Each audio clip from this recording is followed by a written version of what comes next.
교회에서는 간혹 어린이들이 떠들며 뛰어놀기도 하고 심지어 강단 위에까지 올라가서 장난도 칩니다. 그럼 근엄하신 장로님이 교회는 하나님 계신 거룩한 곳이니까 조용히 얌전히 있으라고 꾸중합니다. 그때 그 부모님들은 오늘 보신 본문을 인용하면서 예수님이 어린 소자도 잘 영접하라고 했는데 야단치지 말라고 반발할 수 있습니다. 본문을 그렇게 적용한다고 해서 꼭 잘못된 것은 아니지만은 본문이 말하는 바와 너무 거리가 먼 적용입니다. 2절에서 분명히 예수님은 한 어린이를 불러서 제자들 사이에 세우고 그를 가리키면서 이런 어린이를 영접하라고 했습니다. 그래서 당시에 어린이는 인간 취급도 안 하던 어른들의 잘못된 인식과 그 간섭을 고치려는 의도는 예수님께 분명히 있었습니다. 그런데 마가복음 10장에 가면은 예수님의 만져주심, 그 병을 고쳐주는 치유를 말하는 거죠. 만져주심을 기대하면서 어린아이를 데리고 나오자 제자들까지도 데리고 나오지 말라고 꾸짖었습니다. 그때 예수님은 어린 아이들이 내게 오는 것을 금하지 말라고 제자들을 야단쳤습니다. 그래서 그때는 분명히 어린이를 사랑하라는 직접적인 가르침이 확실하지만은 본문은 그와는 조금 다른 경우입니다. 6절에서 9절까지 보시면은 소자가를 실족해 하면은 연자맷돌을 목에 걸고 바다에 빠뜨리고 영원한 지옥불에 떨어뜨리는 벌을 받게 된다고 말합니다. 어린이를 야단쳤거나 사랑하지 않거나 그 의미를 조금 더 확장해서 불쌍한 이웃을 돌보지 아니한다고 해서 하나님이 그런 벌을 주시는 것은 아닌 것입니다. 지옥불에 떨어뜨리게 한다는 것은 구원을 받지 못한다는 뜻인데, 구원은 오직 예수님께서 십자가에 이루신 그 은혜를 나의 것으로 받아들이는 그 믿음을 보고 구원을 주시는 겁니다. 예수를 믿었느냐 안 믿었느냐만이 십자가만이 구원과 심판의 가름은 하는 길이요, 예수 믿고 난 이후에도 신자의 모든 죄는 용서하시는 것입니다. 여기서 실족이란 한자 말은 말 그대로 발을 헛디뎌서 넘어지는 것이고, 성경에서도 이 단어는 다른 이가 가던 길을 넘어뜨리게 만드는 것입니다. 악한 길로 들어서게 하는 것입니다. 죄를 짓게 만드는 것입니다. 그렇다면은 원칙적으로는 신자에게 해당되는 죄가 아닌 것입니다. 예수 믿은 신자는 스스로 실족하고 또 그 실족한 것을 회개하고 그 일을 자기한테는 반복을 하지만은 어쨌든지 간에 다른 사람을 의도적으로 죄로는 이끌지 아니합니다. 만약에 그렇다면 그건 사실은 신자가 아닌 것입니다. 불신자들도 깽단이 아닌 이상은 사람을 죄로 이끌지는 않는 것입니다. 예수님은 5절에 보시면 소자를 영접하라고 권면했고 6절에는 그와 정반대되는 경우인 실족에 대해서 말합니다. 그렇다면 그 둘은 같은 뜻입니다. 영접하지 아니하는 것이 실족해 하는 것이요, 실족해 하지 아니하면 그건 영접하는 것이란 말이죠.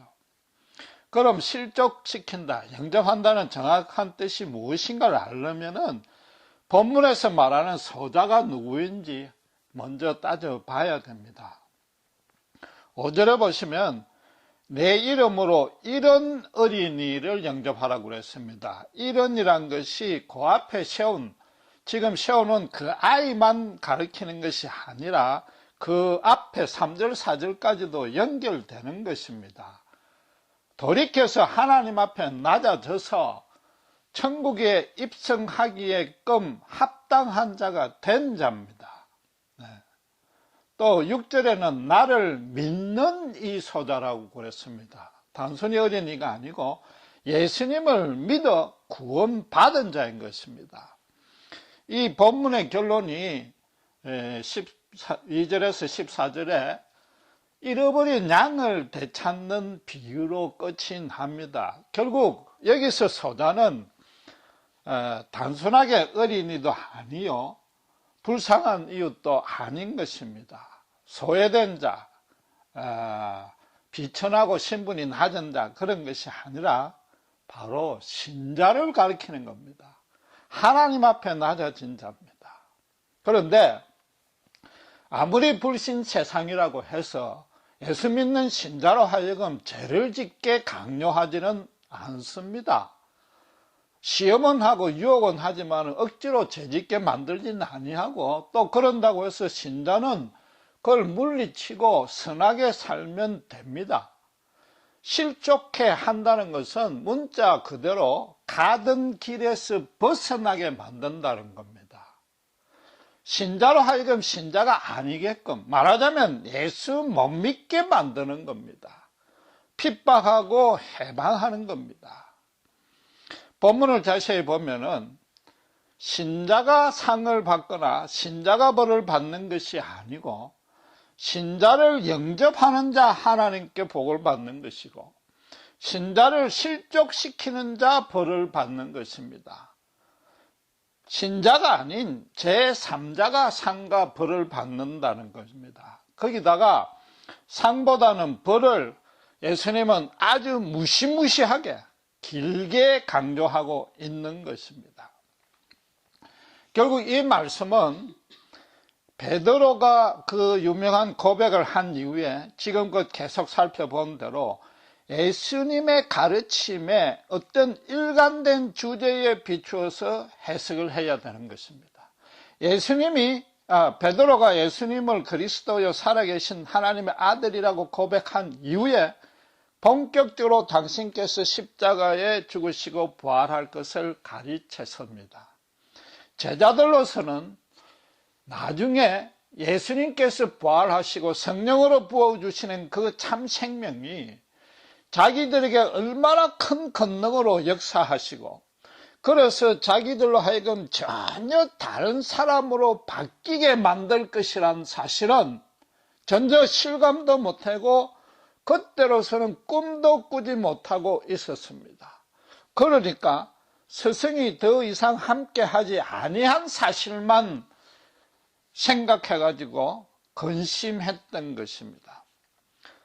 그래서 예수님이 그때부터 본격적으로 십자가 복음을 가르치신 이유는 제자들도 죄인이니까 하나님께서 십자가로 구원하시는 그 비밀의 경륜을 깨닫게 하시고, 영생을 선물로 주신 위에 지난주에 말씀하신 드린 대로 당신께서 지상에 더 이상 안 계실 때를 대비한 가르침이었단 말이에요. 앞으로 분명히 세상에 실족해 하는 일이 없을 수 없다라고 하는 겁니다. 지금 7절에. 그러니까 예수 믿는다는 오직 그 한 가지 이유로 박해를 받을 것이다. 그걸 이겨낼 수 있는 유일한 길도 십자가 복음뿐이다. 그런 뜻인 거고, 오늘 본문에도 복음의 구체적인 내용이 들어가 있는 것입니다. 그게 뭡니까? 5절을 보시면은 예수 믿는 자를 영접하는 자는 바로 예수님 당신을 영접하는 것이라고 그랬습니다.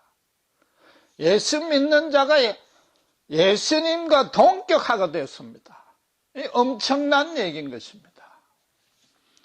회심하기 전에 바울이 신자들을 잔해하려고 살기 등등하게 다메섹으로 가는 도중에 하늘에서 빛 가운데 부활하신 예수님이 나타나서 직접 일대일로 만납니다. 그때 사도행전 9장 4절 보면은 사울아 사울아 내가 어찌 나를 핍박하느냐 그랬습니다.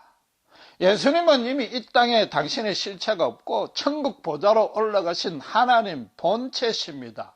하나님 그분이 베드로 같은 사도도 아니요, 당시로서는 정말로 이름도 없고 아무 누군지도 모르는 다메섹에 있는 이방인 신자들을 두고 당신이라고 지금 지칭한 것입니다. 한 죄인이 예수님을 진심으로 영접하고 어린아이같이 순전한 믿음을 갖고서 하나님께 완전히 낮아져 자신을 전부 의탁하는 순간 하늘과 땅의 모든 권세를 가지신 예수님이 성령으로 그 신자에게 내주하시는 겁니다. 세상 끝날까지 그 신자가 가는 땅 끝까지 단 한시도 떠나지 아니하시고 영원히 동행하시는 겁니다. 그래서 신자는 구원 이후에 이 세상을 살아갈 근거와 목적과 소망과 능력은 물론 그 본인의 생명 자체도 오직 예수님으로만 기인하는 것입니다. 우리가 예수님을 나의 구주로, 내 개인의 구주로 영접했습니다라는 말이 그냥 예수 믿으면 구원 준다는 교리에 동의했다는 뜻이 아닌 것입니다. 문자 그대로 예수님을 주인으로 모시는 겁니다. 모든 것에서 이미 예수님은 나의 완전한 주인이 되었다는 겁니다. 베드로가 고백한 그 이후에 예수님이 어떻게 행했습니까? 제자들을 데리고 변화산에 올라가서 천국 영광의 일부를 맛보게 해주었고, 또 성전세를 내는 일을 목회자의 납세 문제, 세금 내라 그런 정도의 가르침이 아니라 신자의 신분은 이미 하나님의 아들이 되었음을 알라고 가르쳤습니다. 또 지난주에는 천국에서 누가 큰가 질문을 하자 하나님 앞에 완전히 낮아진 자라야만이 천국에 가는데 그 낮아진 자가 큰 자니까 천국에서는 모두가 큰 자요. 그래서 침례 요한보다도 더 크다고 강조했습니다. 이제 오늘 본문에 와서는 드디어 어떻게 됐습니까? 신자를 예수님 당신과 동격화시켰단 말이에요. 이게 무슨 뜻입니까? 장차 있을 박해를 이기는 길이 굳센 믿음, 간절한 기도, 뜨거운 찬양, 그게 아니란 말이에요. 예수님은 지금 계속해서 너희의 정체성을 알아라. 너희의 신분과 위치와 특권이 무엇인지 정확히 알아라는 것입니다. 우리가 예수님을 영접하는 순간 하나님이 우리를 어떻게 영접해 주는지 예수님처럼 영접해 준다. 이 사실을 알라는 거죠. 예수를 믿는다는 것은 하나님이 나를 어떻게 대우해 주시고 사랑하시는지 그걸 정확히 아는 것이 예수를 믿는다는 뜻입니다. 단순히 기도하고 말씀 본다고 해서 세상 핍박과 고난을 이길 수 없습니다. 예수님은 너희는 지금 세상 사람과 전혀 다르다. 지금까지의 너와는 정반대로 바뀐 사람이다. 그 위치에서 기도하고 말씀 보라는 겁니다. 그러면은 세상의 핍박과 고난에 대해서도 너희는 전혀 다르게 반응하게 될 것이다. 이 얘기인 겁니다. 물론 우리가 연약해서 그렇지 못할지라도 너 속에 보배로 와 계시는 예수님, 하나님 그분의 능력이 우리를 그렇게 변화시켜 주실 것이라는 얘기입니다. 성령이 내주한다는 것이 단순히 어떤 신비하고 초자연적인 능력이 우리를 통해서 은사로 발휘된다는 뜻 이전에 하나님은 너희를 절대로 포기하지 아니한다. 언제 어디서 어떤 경우를 만나든지 간에 너희 있는 모습 그대로 사랑한다는 것을 알게 되었다는 것입니다. 그걸 아는 것입니다. 그게 성령이 우리 안에 내주한다는 뜻인 것입니다. 지금 예수님은 제자들을 세상에 남겨두었습니다. 혼자 십자가로 돌아가시고 천국으로 가실 것입니다. 신자 너희들도, 제자들 너희들도 세상 속에서 다른 사람들과 동일한 방식으로 살 수밖에 없지만은 세상 사람이 아니라는 겁니다. 만약에 세상이 목적이 아니고 최소한도 미련이 남아 있다면은 세상의 것으로 괴롭고 아프고 상처받고 최대한 양보해서 아쉬움이 생기게 됩니다.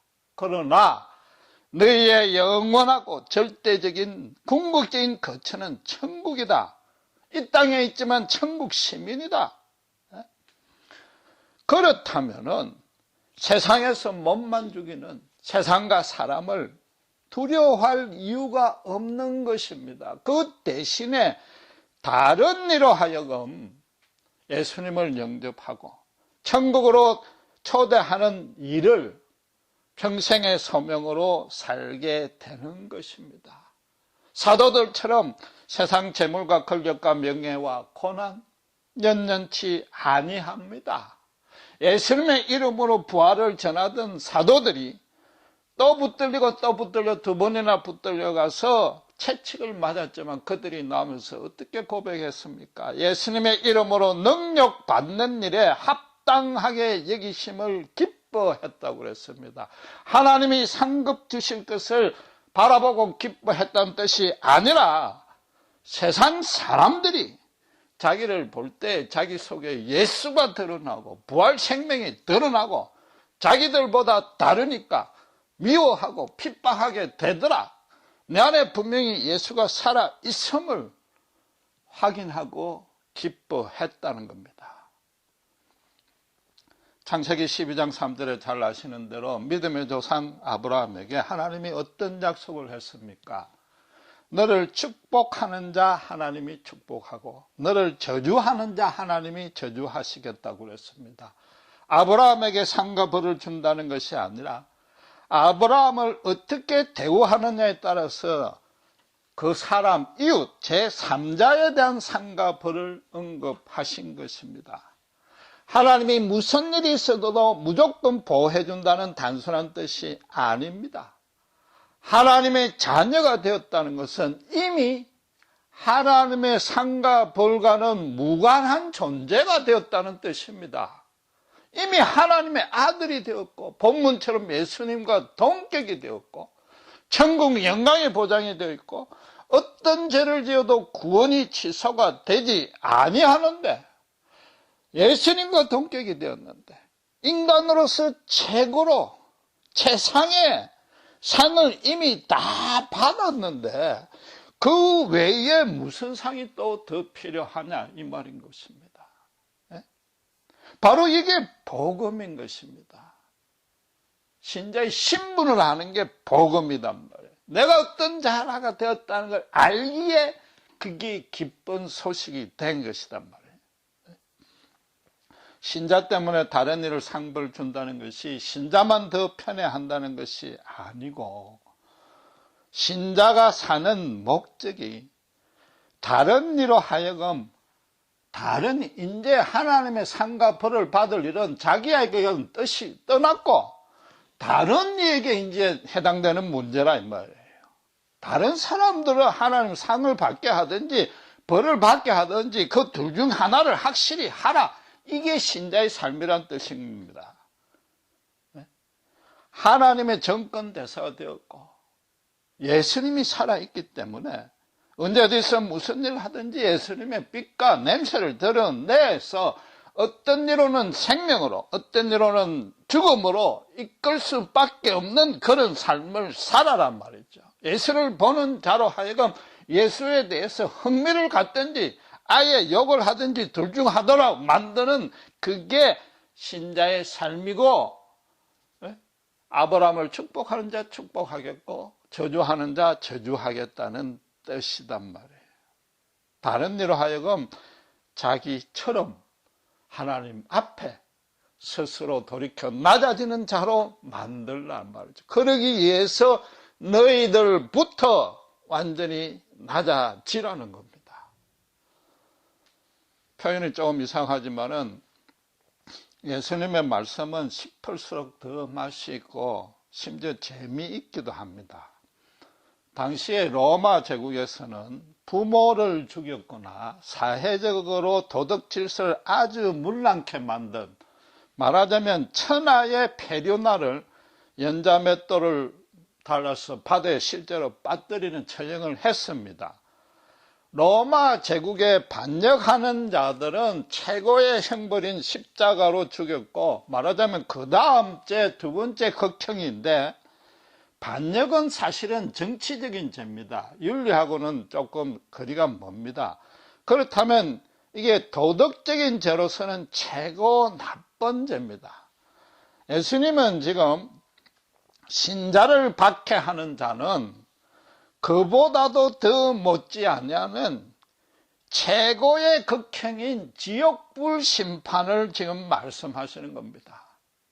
스스로 예수를 믿지 아니하는 자도 당연히 심판받는데, 남으로 하여금 못 믿게 만들고 해방하게 만드는 것, 신자를 박해하는 것은 더 큰 죄를 받을 수밖에 없습니다. 그런데 로마 제국은 예수 믿는 자를 어떻게 했습니까? 원형 경기장에 모아놓고 조롱하고 산채로 사자밥이 되게 만들었습니다. 그런데 하나님은 오히려 그들을 연자맷돌에 달려서 벌을 주겠다. 다른 말로 너희들이 부모 죽인 자를 그렇게 취급했지만은 하나님 쪽에서는 그들을 부모 죽인 죄인으로 취급하겠다는 겁니다. 이사야 선지자가 1장 3절에 뭐라고 그랬습니까?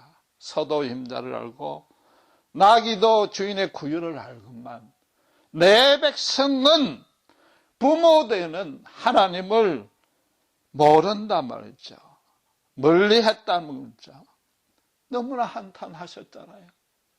하나님이 그들을 미워한 것이 아닙니다. 그들 중에 단 한 명이라도 되찾으면 천국에서 잔치를 벌일 만큼 기뻐하십니다. 그들이 소자가 되지 아니하는 걸 너무 안타까워 하시는 겁니다. 그래서 신자들들어 당신의 그 심정으로, 그 애끓는 심정을 갖고 세상을 살라 그들을 더 불쌍히 여겨라는 겁니다. 핍박하는 저들은 그 진리를 모르기 때문이고, 그들만큼 예수님의 십자가 사랑이 더 갈급한 자 없다는 겁니다. 그들은 모른다는 거죠. 신자는 이미 그 사랑 안에 들어와 있는 것입니다. 비유하자면은 봉사가, 장님이 그 앞에 청길 낭떠러지가 있는데도 모르고 그 길을 자꾸만 옳다고 걸어가고 있는 것입니다. 그 얼마나 불쌍하냐 이거죠. 그러면서도 그 길로 가지 말라 말리는 신자들은 오히려 털렸다고 큰 소리 치니까 불쌍하다 못해 속이 터지지 아니하겠습니까? 의의가 없는 거죠. 그거는 그냥 이건 뭐 화를 낼 문제가 아닌 것입니다.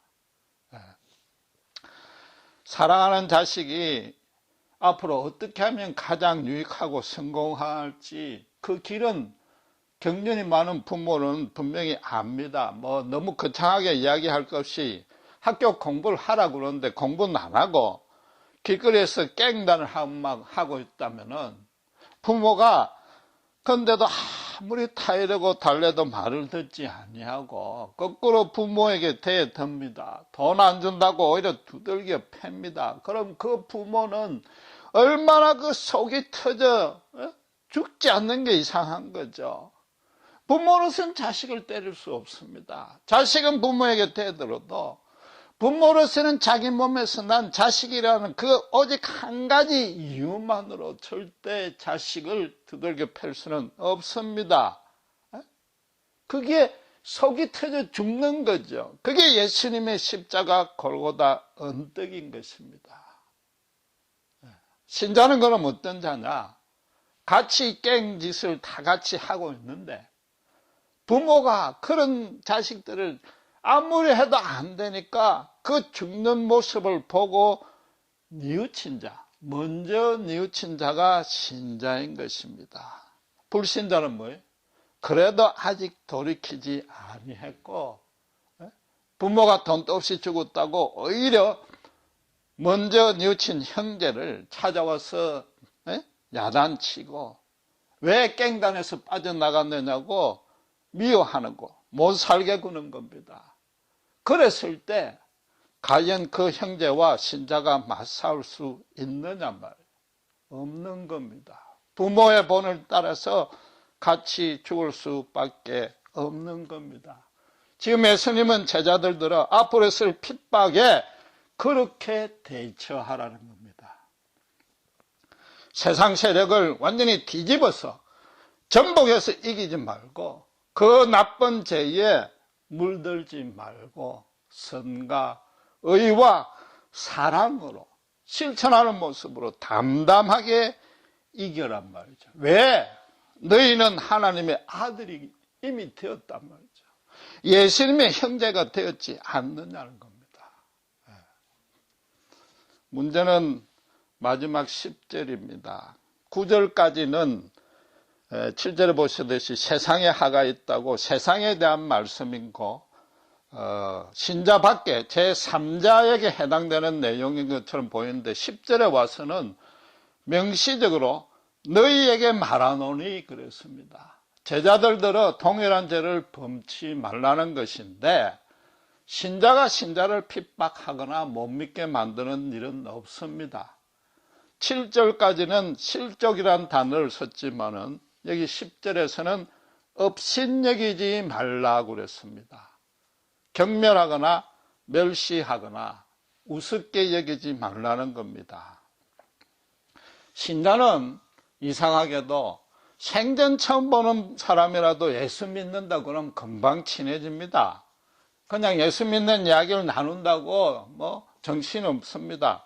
아주 오래된 친구처럼 됩니다. 이미 그 정체성이 동일하게 예수님을 보배로 소지한 동일한 신분으로 바뀌었기 때문인 것입니다. 그게 예수님의 이름으로 영접하는 것입니다. 그런데 이상하게도 자주 만나는 교회나 신자들의 모임에서만큼은 예수 믿기 전에 습성이나 그 죄의 본성이 살아납니다.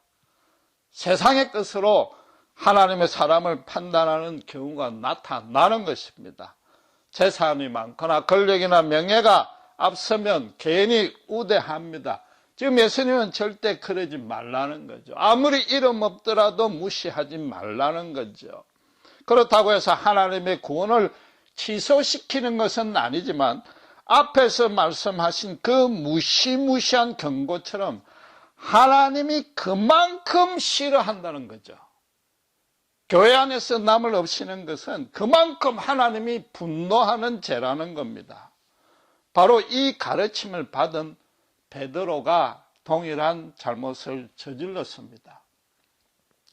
안디옥 교회에서 이방인과 식사 교제를 하고 있다가 예루살렘 모 교회에서 파송된 유대인들이 오자 슬쩍 자리에서 떠나버렸습니다.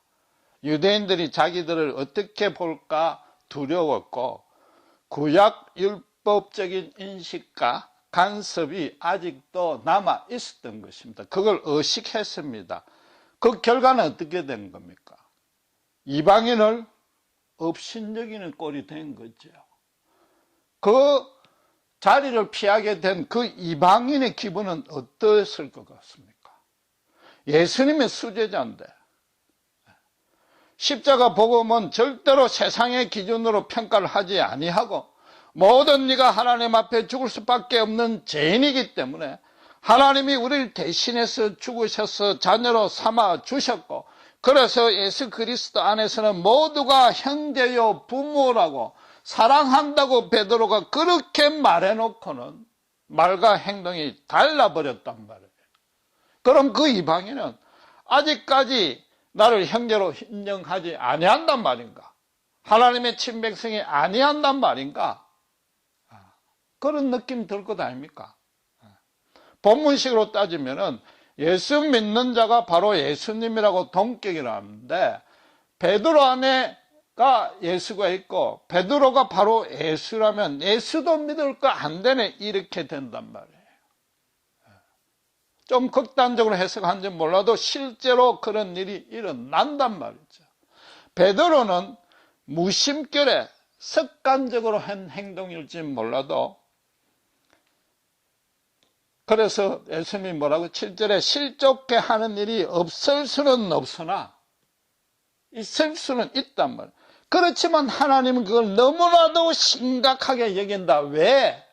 한 영혼이 구원의 자리에 들어섰는데 거꾸로 지옥으로 떨어뜨리는 엄청난 결과를 맺을 수 있다. 그 이유 때문인 것입니다. 그래서 바울이 같은 사도, 아니 후배 사도의 입장인데도 베드로 수제자를 대놓고 모든 사람 앞에서 야단을 쳤습니다. 갈라디아서 2장 4절에 내가 유대인으로서 이방을 쫓고 유대인답게 살지 아니하면서 어찌 억지로 이방인을 유대인답게 살게 하려 하느냐라고 야단을 쳤습니다. 네가 유대인답게 살지 않았다고 야단을 친 게 아니라 바울도 예수님처럼 역설적으로 예리하고 심각하게 풍자한 것입니다. 요즘식으로 바꾸면 이런 얘기입니다. 너가 신자면서 하늘의 시민권자처럼 살지 아니하면서 어찌 억지로 불신자를 예수 믿으라고 전도하느냐. 그 말씀인 것입니다. 바울은 그래서 베드로와 달리 단 한 명의 영혼이라도 구원하려고 유대인에게는 유대인답게, 헬라인에게는 헬라인답게 정당하고 합당한 방식으로 접근하고 전도했고, 심지어 뭐요?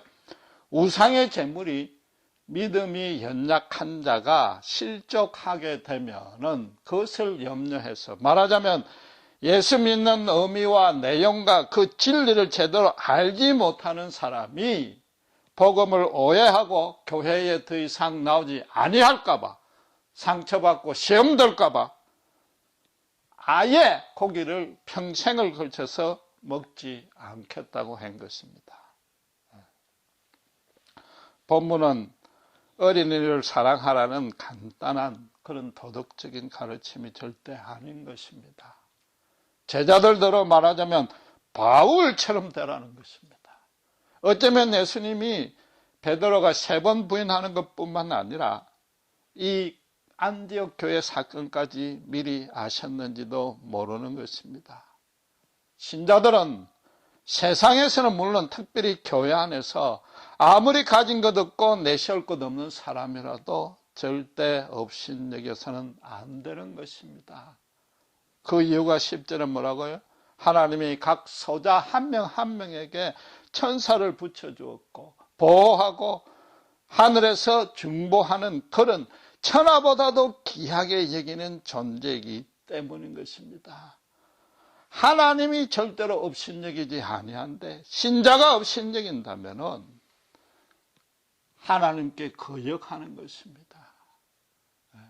그 사람과의 관계 상처받는 게 문제가 아니라 신자가 하나님과의 관계가 틀어진다면 하나님이 지금 무시무시하게 경고할 만큼 그렇게 싫어하는 일을 하고 있는데 하나님이 그 신자와 바른 관계를 갖겠습니까? 불신자들도 인간은 서로 차별하지 아니합니다. 인간을 차별하는 걸 가장 큰 죄악으로 여깁니다. 지금 동성결혼이 합법화된 이유가 바로 그것 아닙니까?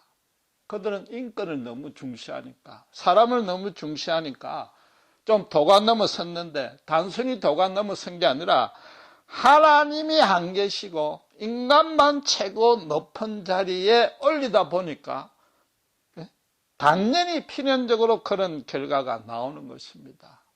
하나님을 알지 못하고 예수님의 십자가를 알지 못하면은 인간 나름대로는 인간 사회에서는 최고로 선한 조치가 동성결혼인데 하나님 안에서 보면 그 결과는 너무나도 엄청나고 추악한 죄를 범하는 것입니다.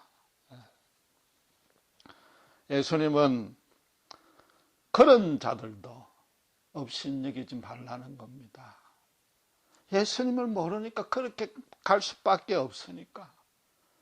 인간에서 최고로 선한 조치가 그건데, 그러니까 예수님의 십자가 복음밖에 없다는 것입니다. 그들이 가장 불쌍하고 하나님의 사랑이 그들 앞에 가장 절실하다는 것입니다. 대신에 그들 뒤에서 작동하는 어두운 죄악과 흑암의 세력을 철저히 저주하라는 것입니다. 지금 교회 안에서 세상의 것으로 행세하고 세상식으로 자리 다툼하는 것, 불신자들이 예수쟁이들을 거꾸로 조롱하고 있고 더 악하다고 야단치고 있습니다. 그런 판국에 누가 예수를 믿겠습니까? 하나님의 구원의 역사를 신자들이 스스로 나서서 막는 것이단 말이에요. 소자를 실종시키는 것입니다. 예수님 당시에 지금 이 말씀을 하실 때 불신 세상에 대고 경고한 것입니다. 너희들 예수 믿는 자 핍박하면 이렇게 될 것이다. 그러니까 제자들 너희들은 전혀 근심하지 말고 담대하라고 불신 세상에 대고 경고하고 있는데, 이 말씀이 오늘날에 와서는 거꾸로 교회와 신자에게 경고하는 말씀이 될까 두려운 것입니다. 또 당신은 제자들에게 세상의 핍박과 고난을 이길 수 있는 유일한 길도 십자가 복음이다. 하나님의 자녀답게 사는 그 길만이 그 바뀐 신분, 천국 자녀로 살면 어떤 고난도 이길 수 있다고 그 뜻으로 하신 말씀인데, 지금 와서 교회는 어떻습니까? 거꾸로 세상에서 토업이 되려고 하나님의 힘을 빌리고 그 일을 믿음이 좋다고 칭찬하는 지경까지 이르렀단 말이에요. 두렵건대 하나님은 로마 사람들대로 연자 맷돌을 목에 걸고 빠뜨리겠다고 그랬는데, 이제는 문자 그대로 교회 안에 신자들에게 그걸 달지 않을까, 정말로 두렵고 떨리는 말씀, 심정으로 하나님의 심정을, 그 참 심정을 헤아리면서 주님 앞에 진정으로 두 손 두 발 들고 항복하고 나와야 되는 것입니다. 기도하겠습니다.